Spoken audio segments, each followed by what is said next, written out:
So one of the most important things in our daily life is having proper posture, and that could be standing posture and sitting posture. So a lot of times we do shoulders up, back, and down. And one of the real tricks is to be able to raise your arms up without shoulders coming up. So those stay down, arms come up. And simply doing this is a really good exercise. Learning to keep your shoulders down as arms are coming up. We also do a lot of arms crossed over the chest and standing up slowly.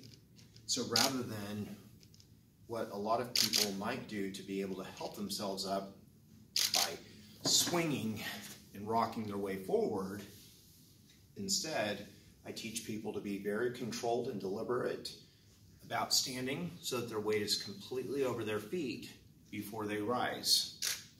And that when they go to sit down, that they do so carefully rather than plopping down, because you never know if that chair is still there.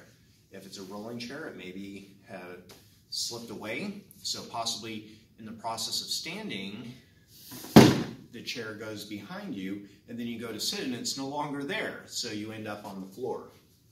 So I teach everyone to be really deliberate about both standing and sitting. One of the main things that I teach my participants is that falling is okay, taking a step is okay, but that step should always be forward.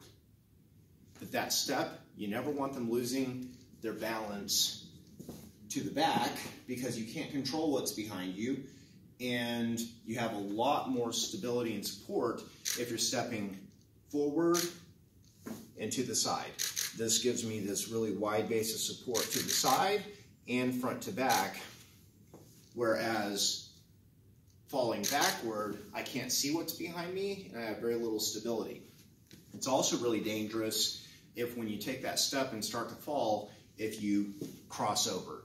So I train them, if you start to feel insecure, if you start to lose your balance, I want you to intentionally fall forward and to the side, because that's where you're the most stable.